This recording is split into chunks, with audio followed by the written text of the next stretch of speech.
am a gig worker, specifically a delivery driver with companies like UberEats, DoorDash, Walmart Spark, stuff like that. It's great for me in my busy schedule as a college student, as well as home responsibilities and other things I have going on in my life. Doing gig work kind of gives me the flexibility to choose when I want to make money, so I can tend to all of my other things in life without feeling bombarded. Also, literally no one will hire me, so I kind of don't have a choice. It's a pretty straightforward concept. I sit outside of a restaurant looking like I'm scoping out the place so I can rob them, but I can assure you that's not what I'm doing. Once I receive an order that's actually worth my time, I waltz my way in, snag the order, taste the food, because, I gotta make sure that it's good before I deliver it to the customer, obviously. I can't be giving mid, subpar, mediocre food to my customers, so, I taste it first, I take one for the team, because that's just the nice person that I am. So then I make my way to their house, I drop the food off at the door, I knock on the door so they know it's there, and then I quickly run away from the house to make sure I don't get shot or chased by a rabid dog. Neither of those things ever happen to me, by the way, but the chances are never zero. Also, for legal purposes, I am joking about eating the food. I do not eat customers' food, okay? I literally can if I wanted to, because almost all the restaurants I pick up from have that little safety label, so like if you tampered with it, someone would know. Foiling my plans, dang it. Anyway, being a delivery driver has its perks. As I said before, it allows me to be very flexible with my scheduling. I can do things on my own time without having someone breathe down my neck and tell me to stop lollygagging. Also, I just really love driving. It's very fun for me. It's a great way to see the sights and see different parts of town that I'm not familiar with because I have no reason to go there. One trip I'm heading to a fancy gated country club community with houses so large they literally have to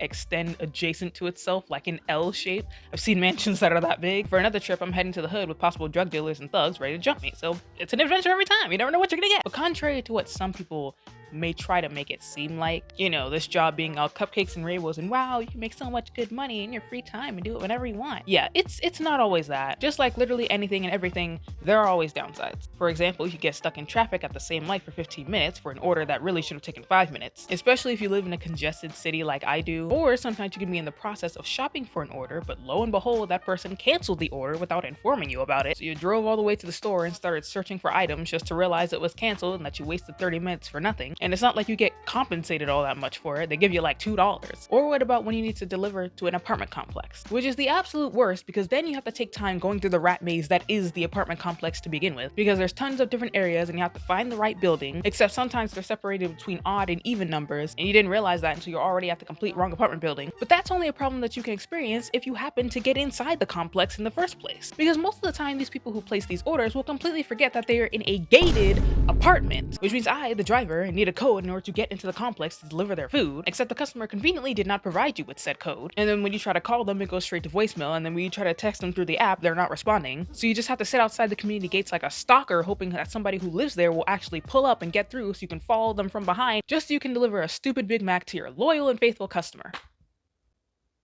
But that's not even the worst part about this entire thing. No. As much as I love delivery driving and doing this as a job, there is one aspect that is really starting to get on my nerves, and it's the pay. Now, I've been doing this for a couple or 2 or 3 years now, specifically my main being Uber Eats.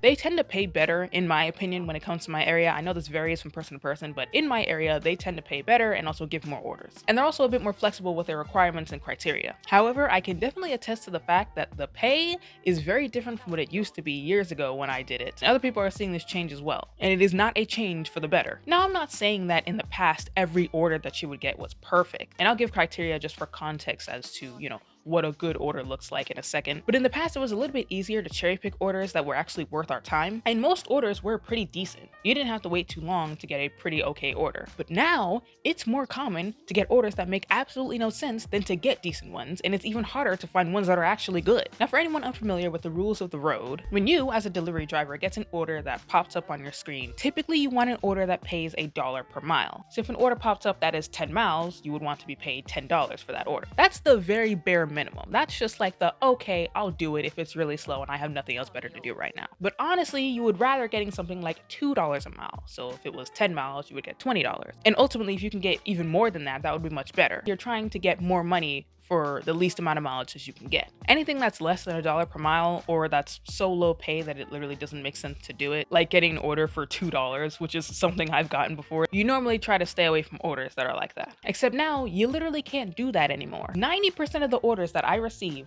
are the reverse of what you would want as a delivery driver, meaning it's more mileage for less pay. And it's not even like it's a couple digit offs, like, oh, 10 miles for $8 or something like that. No. It's like 30 miles for $5. There's so many orders that I've gotten that ask for a ridiculous request only to be paid pennies by the end of it. And it gets to the point where it's not even profitable to do most of these. So naturally, people don't take these orders because ain't nobody trying to be a slave. So what they normally end up doing is trying to make batch orders. It's basically multiple orders in one delivery session. I've seen it happen where an order will be individual by itself, and then a few minutes later, it'll be bunched into another order. So it's like, oh, go pick it up here, and then go pick up another order here, and then go drop it off at these two locations type thing. So that way the pay is merged with another order that pays you, if this is making sense. So that's something I've seen them do to try to solve that problem of the pay so that it'll be added on to pay of another order. Or if absolutely no one decides to pick up this horrific order, which they probably won't, the order just ends up getting canceled, causing the customer, unfortunately, to lose out on their food, as well as the company to end up losing the money they would have made if, you know, one of us went to go pick it up and deliver it. And it's messed up, of course, because, you know, those people were looking forward to their food and they're not going to get it now. But no one in their right mind is going to take an order that looks like this. So because of this conundrum of so many people not taking orders that make no sense to take, what does Uber decide to do? Do they raise the pay so people will want to do the orders? So they can stop slaving us away for pennies? So that we perchance don't have to rely on tips in order to make a decent wage?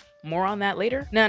See, why would they do that? No. Instead, they do the thing that DoorDash does, which is to create an acceptance rate policy and status levels to coerce drivers into taking those horrible orders. The same exact reason why I hate using DoorDash. So DoorDash has this acceptance rate policy. It basically incentivizes drivers to take almost every order that shows up on their screen in order to keep their high-ranking status called a top dasher. So you basically get perks for taking almost every order and declining or refusing not many of them. And it basically allows you to have priority for things like getting better orders. Meanwhile, the rest of us peasants get the slavery orders. But the thing is, if you do end up declining some orders that they give you, that acceptance rate that you have will drop. And over time, you'll end up losing your perks if you keep doing that. I'm gonna be honest, I never ever liked DoorDash in the way that they operated. The way they make it seem like they're doing you a favor for giving you the horrible orders that they're offering you. They don't even bother making a cute little noise like Uber does. So the Uber app has this little, I don't know how to explain it, but it's this cute little pop-up noise that comes up whenever you get an order. Yeah, DoorDash doesn't do that. It'll just aggressively vibrate your phone. And then it ends up shaming you when you miss an order or decline an order they gave you. Like, oh, you missed out on an opportunity that we blessed you with. How unfortunate. Yeah, an amazing opportunity to drive 20 miles for $4. Right, of course. If DoorDash was a person, I could absolutely see them being that snobby higher up that makes it seem like you need them more than they need you. I know I'm not supposed to bite the hand that feeds me, but DoorDash doesn't even feed me at this point. I'd be starving if I relied on DoorDash. They literally give the least good orders that I ever get for any of the gig work apps. Again, because I'm a low-class peasant who isn't a top dasher, so I don't deserve the good orders. DoorDash right now for me is literally the side chick. I'm not even joking, because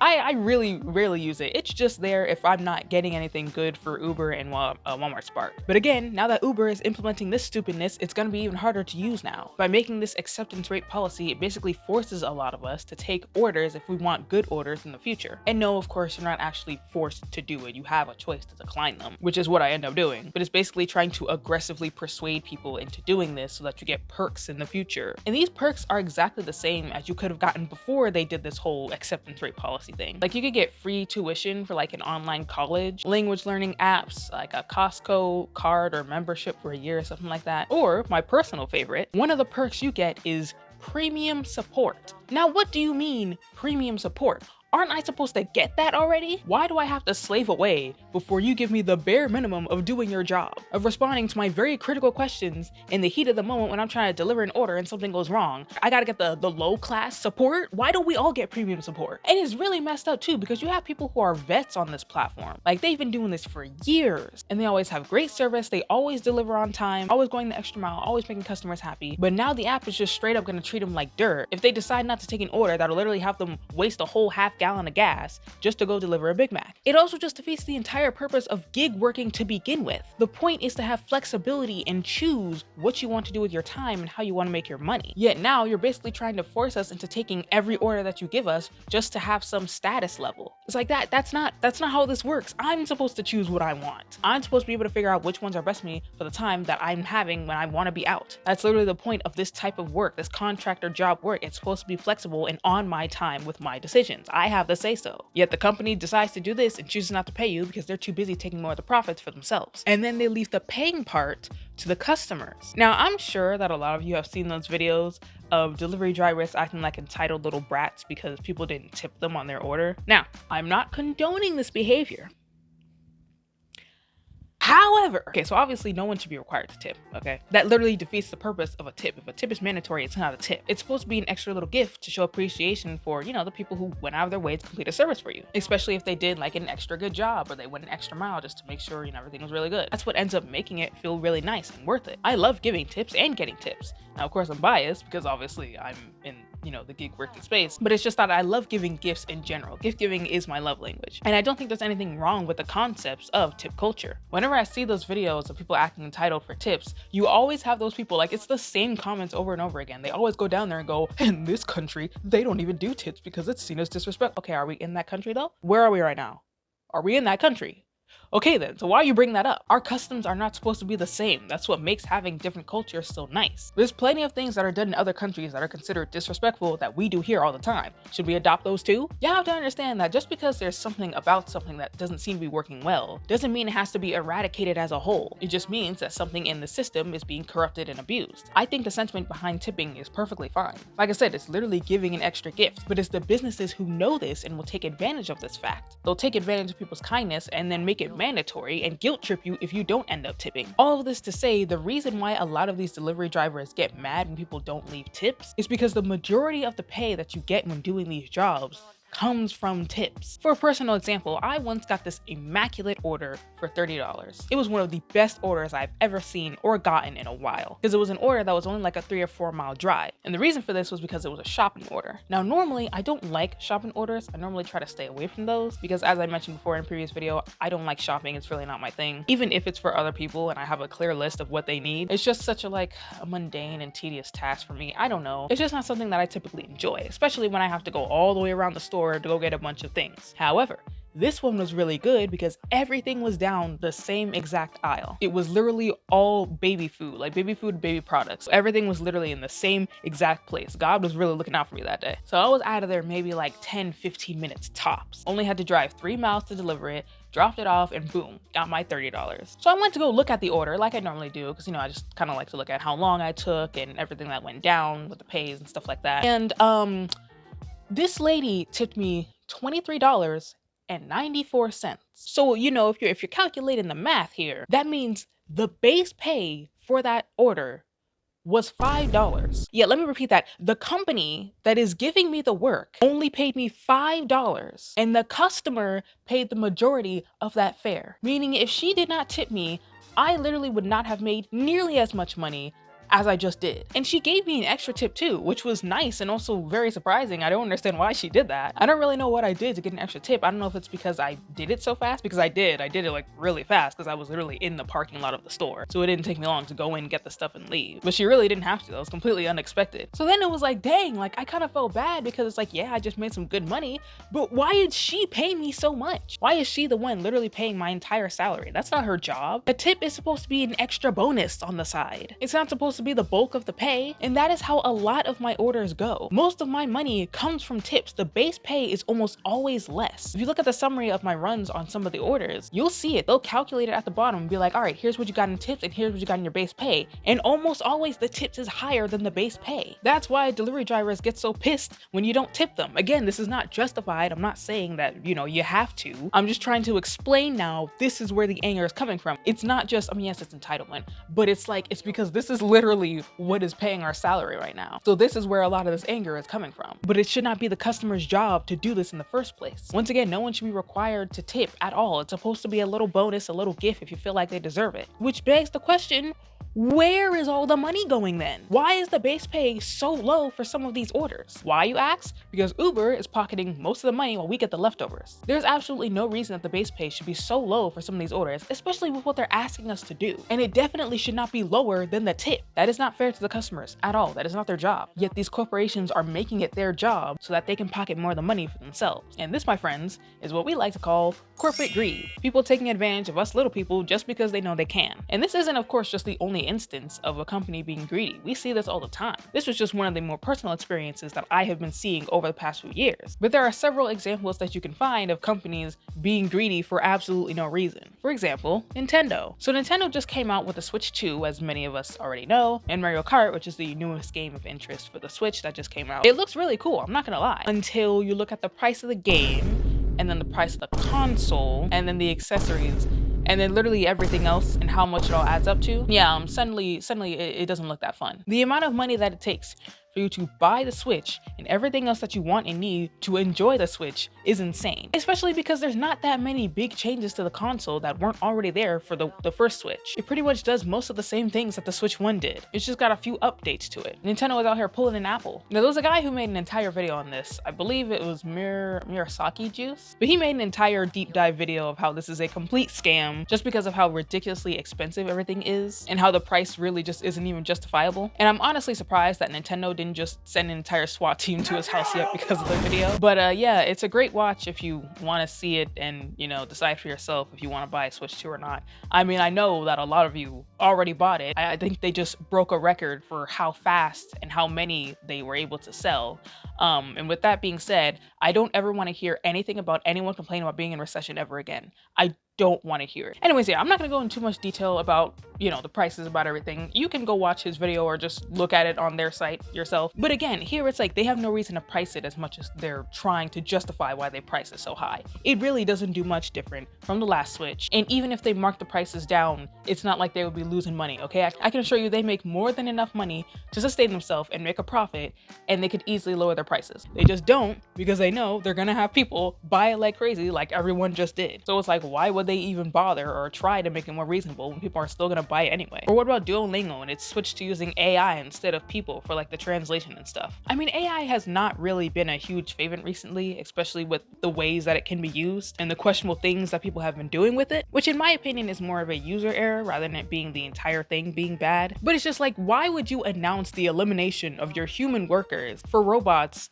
and think that everyone was just gonna be cool with that? And again, I'm not saying that AI is completely bad. People have been getting the wrong idea of me for some reason, being like, oh, well, if you don't like AI, then why do you use AI? I thought you didn't like AI. It's like, no, it's not that I don't like it. I don't like how it's being used. That's what I criticize. People will see you criticize something and immediately think that you just completely hate it. You can like something and recognize that it has flaws. I was just talking about this in my Japan video. A lot of y'all cannot understand this concept. It's not AI in itself, it's the way that people are using it. That's where I and a lot of other people have problems. I completely understand businesses trying to slowly integrate into the new times of tech, right? I mean, it's the same way that the internet was a really big thing when it first came out, but now it's something that we literally all use on a daily basis. It's the same exact thing with AI. It's like, it's fine if businesses want to incorporate AI into their you know, work and stuff like that, but it depends on how it's done. Is this really the way that you should implement it? Using it instead of just actual people to translate and, you know, run the app and to teach people languages? Like, are you really sure that's a good idea? Especially because we know that AI can be incorrect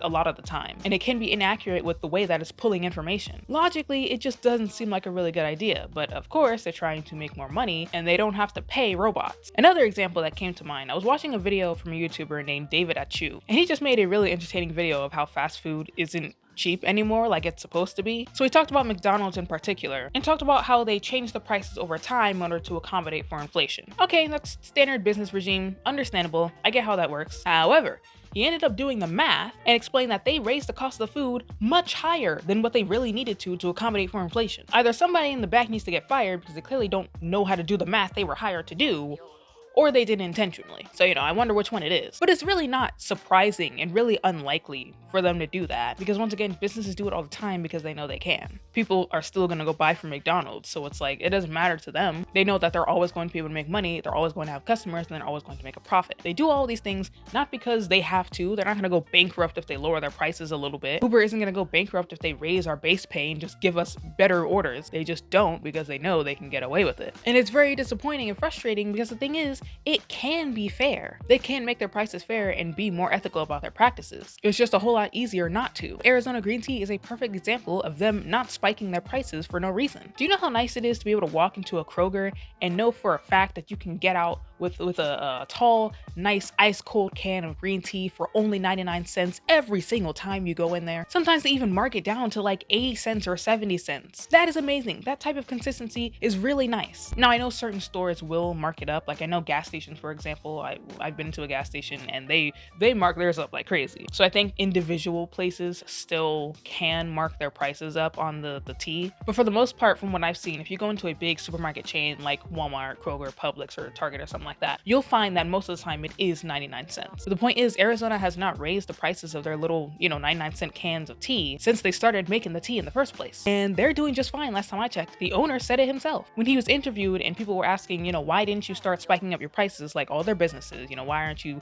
raising the prices because of inflation and stuff like that? He just answered, there's no reason to, because we're doing fine. We're not in debt. We own everything. Why should I raise the price? He also mentioned that there were other ways that he was improving company productivity and efficiency without having to raise the prices, showing that it is possible to maintain a business well without making everything outrageously expensive. Now, of course, I can't talk about like the company as a whole and like working conditions and other things like that. Obviously, I don't want to sit here and just glaze the entire company just because of this one aspect and be like, oh wow, they're so amazing and perfect, because they probably aren't. There's probably other things that slip through the cracks and other things that are going down that we don't know about. But for the most part, just speaking on the prices, we can at least see that they are true to the word and how they keep their prices low. And the quality of the drink is still the same too, by the way. Like, my green teas have always been the same every time I drink them. This is also just a smart business move and the consumer psychology aspect of it, because having the price low and having that be consistent means that you'll build better trust with your customers. It's very likely that people aren't just going to buy one can. They'll end up buying several of them, because why not? They're only 99 cents. That's what I do, speaking from experience. I'm literally drinking one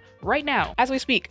And this was not the only one I bought. The superior flavor, by the way, random tidbit, is the peach iced tea. That is the best flavor. That is not up for discussion.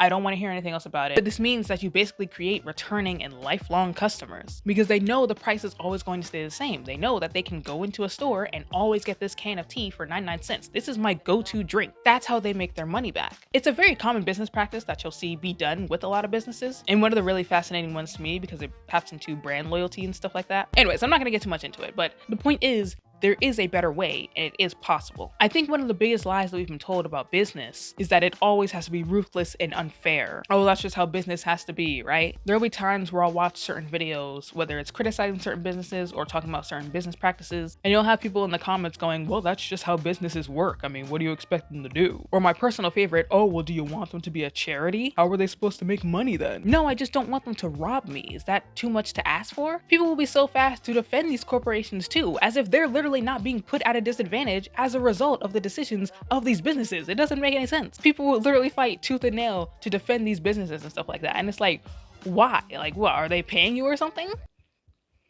If they are, how much? Like, you gonna hook a sister up. It should not be too much to ask to hold certain businesses accountable when they are clearly cheating their workers and their customers out of fair pay and treatment. We don't want them to be a charity. We just want them to work by the policies that they literally create for themselves. The promises they make in their little cheesy about section. We value our customers and support and strive to make the best quality food possible at the best prices and stuff like that. Yeah, right. So why do I have to sell my soul to afford a cheeseburger? We've been made to believe that this is just how businesses have to operate, just so we can be complacent with being mistreated. But there is always a better way to do something. And I am very determined to prove that, not only to, others and just businesses in general, but also to myself. Because the thing is, I love business. I was this little mini entrepreneur reseller back in elementary school, when I was still in public school, that is. I would buy a pack of pencils and then sell them individually around school. And then I ended up having regular customers. People would constantly come back and buy pencils from me. There was specifically this one girl who kept coming back every day. I was like, are you using the pencils that I'm giving you right now? Then I started getting more inventory, I started getting sharpeners and erasers and stuff like that. I would calculate my costs and my profits. I would make package deals for my customers. It was a really great way to teach myself financial responsibility in business.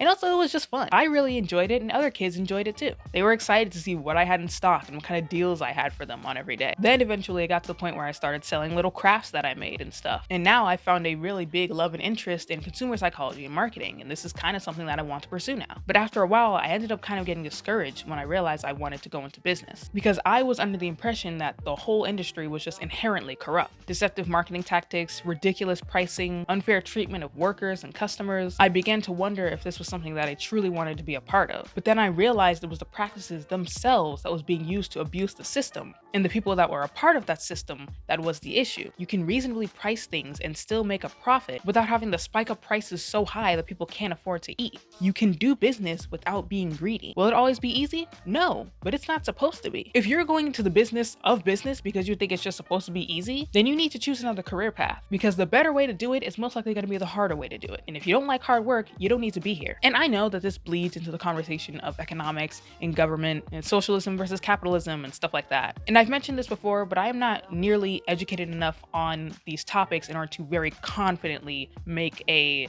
an educated decision, or I guess a confident statement about what things should be, because I still don't really know that yet. I cannot confidently say whether or not we should, destroy and dismantle capitalism and change our entire economic system. Because as I mentioned before, any system really can be abused, misused, and corrupted. And we have historically seen that happen with several types of systems. Although I am actively trying to learn and educate myself more about their differences and the way that they operate and stuff like that. However, all of that aside, the thing is, something is not right. And you don't have to be an economist to realize that. The way that things are running are simply not effective, nor are they sustainable. Things cannot continue the way that they are right now before everything just collapses. And it's happening because these businesses and corporations are greedy. Again, they don't have to do these things. Most of the time, they're doing it because they know they can get away with it. But ultimately, I also want to remind people that we also contribute to this. If we don't cooperate and work for and with them, then they can't make money. Remember, businesses need us. They technically need us to survive. It is not the other way around. We have options. We can go shop and work wherever we want, but they need us to make money and to operate. Of course, it's not always that easy, but you get what I'm trying to say. Going back to Uber, the whole reason why they implemented this whole acceptance rate policy was because people were refusing to take the trash orders, showing the power that we have when we refuse to cooperate. So, with that being said, I will continue to deny the trash and horrible orders that they give me. And if it comes to the point in time where they just give me orders that it doesn't even make sense to do, and I'm just not making money with them anymore, then I'll just work with someone else. So be it. But one thing's for sure